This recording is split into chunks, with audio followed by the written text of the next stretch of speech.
Hello বন্ধুরা, welcome to my channel চটপটি রাঁধুনি। আজকে আমি নিয়ে এসেছি রেস্টুরেন্ট স্টাইল চিকেন ভর্তা আর নানের রেসিপি। তোমাদের যদি রেসিপিটা ভালো লাগে তো লাইক দেবে আর সাবস্ক্রাইব করতে ভুলবে না। তো চলো শুরু করা যাক নান আর চিকেন ভর্তা। প্রথমে আমি নানটা জন্য ময়দাটা মাখবো। তার জন্য আমি একটা বাটিতে 200 গ্রামের মতন দই নিয়েছি। তার মধ্যে আমি 1 চামচ বেকিং পাউডার নিয়েছি আর হাফ চামচের মতন বেকিং সোডা নিয়েছি। অল্প একটু নুনটা আন্দাজ মতন দেবেন আর 2 চামচ মতন চিনি দিয়েছি। এগুলোকে দিয়ে ভালো করে মিশিয়ে নিতে হবে। যেহেতু বেকিং সোডা আর বেকিং পাউডার দিয়েছি, দইটা মেশানোর পরে ফার্মেন্ট হয়ে যাবে সঙ্গে সঙ্গে। সাথে 2 চামচ হোয়াইট অয়েলও দিয়েছি। এখানে আমি ইস্টের ব্যবহার করিনি, শুধু বেকিং সোডা আর বেকিং পাউডার দিয়েছি। দেখুন মেশানোর সঙ্গে সঙ্গে দইটা কেমন ফুলে যাচ্ছে। ঠিক এই সময় আমি ময়দাটা অ্যাড করব।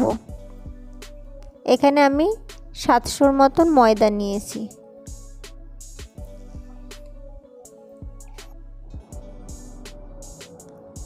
ময়দাটা দিয়ে আমি দইয়ের মিশ্রণটার সাথে আগে ভালো করে ময়দাটাকে মিশিয়ে নেব। তারপর আমি অল্প অল্প করে গরম জল দিয়ে ডোটাকে বানাবো।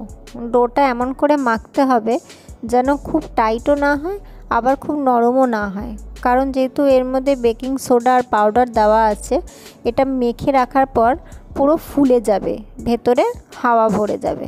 কাজে খুব পাতলা হলে পরে নানগুলো ঠিক ভালো হবে না।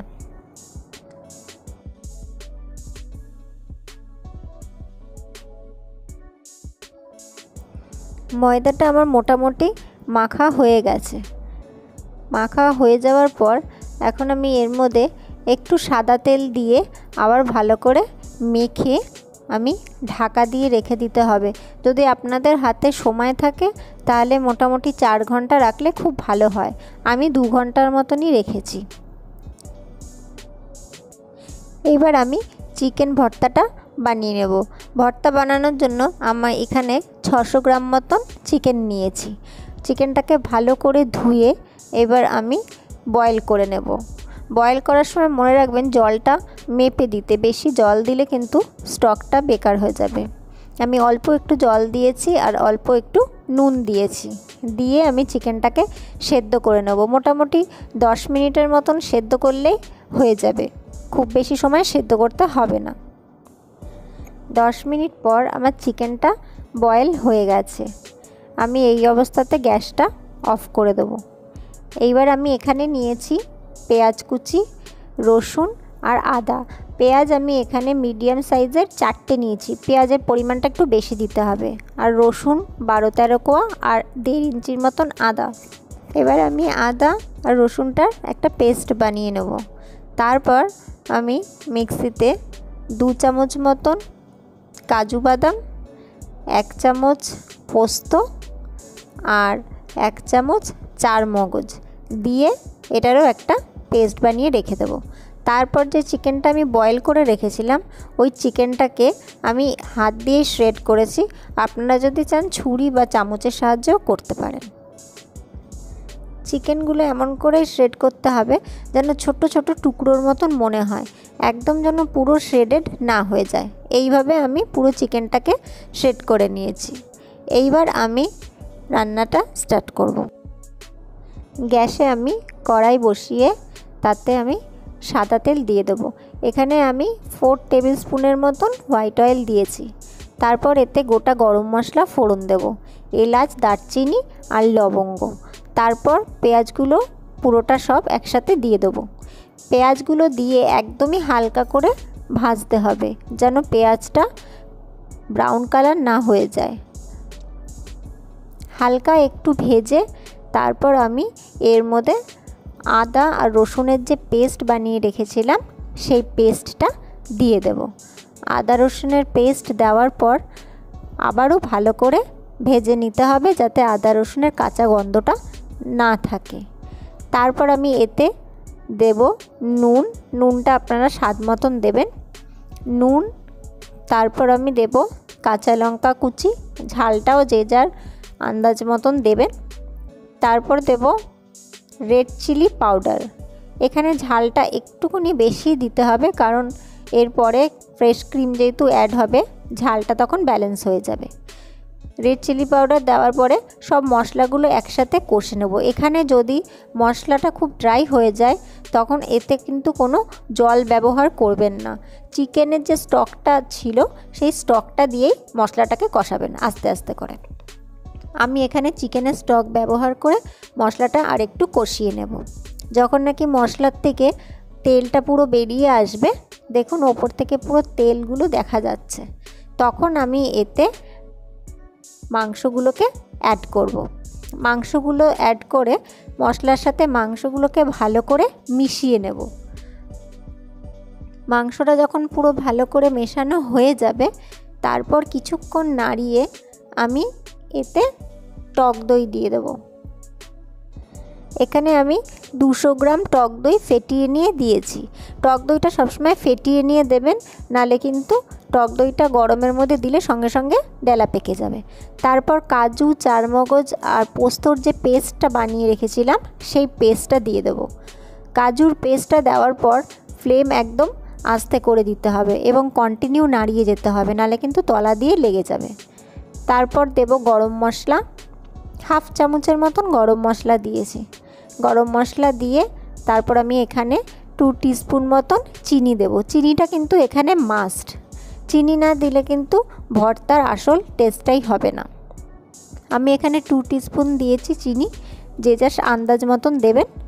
তারপর চিনিটাকে ভালো করে নাড়িয়ে আমি এখানে দিয়ে দেব ফ্রেশ ক্রিম।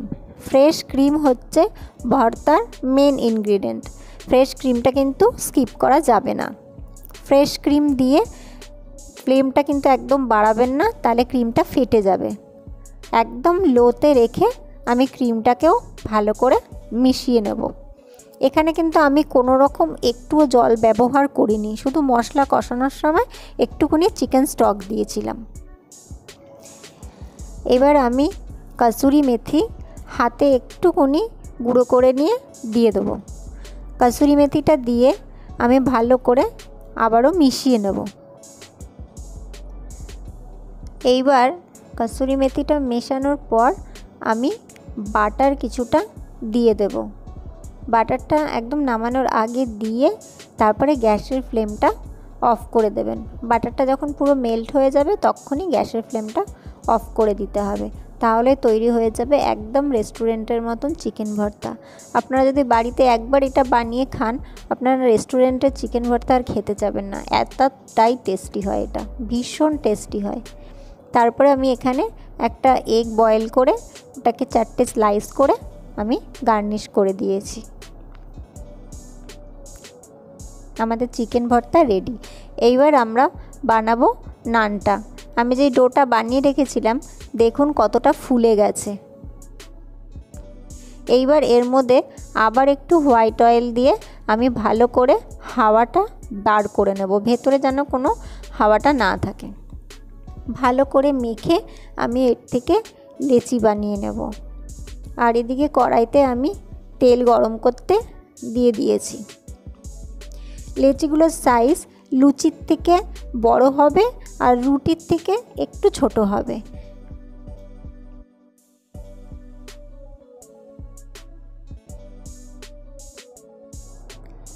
এবার আমি লেচিগুলোকে বেলে নেব। যখন বেলবো এটা মাথায় রাখতে হবে নানপুরির থিকনেসটা যেন খুব মোটাও না হয় আবার খুব পাতলাও না হয়। আলতো হাতে এটাকে বেলে নিতে হবে, তারপর গরম তেলে ছেড়ে দেবো। যখন নানপুরি ভাজবেন তখন হিটটা যেন পুরো হাইয়ে থাকে, কমিয়ে নানপুরি ভাজলে কিন্তু নানপুরিটা সফট হবে না। এক একটা নানপুরি ভাজতে 30 থেকে 40 সেকেন্ড লাগে, বেশিক্ষণ রাখলে কিন্তু এটা পুরো লাল হয়ে যাবে।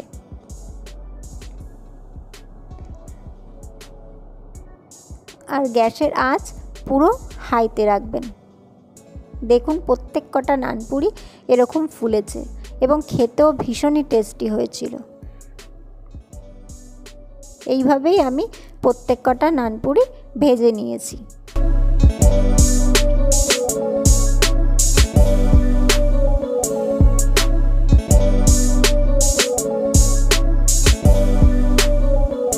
এবার রেডি হয়ে গেল আমাদের নানপুরি সাথে চিকেন ভর্তা। একবার হলেও বাড়িতে এটা বানিয়ে দেখবেন, ভীষণই টেস্টি, ভীষণই সুন্দর।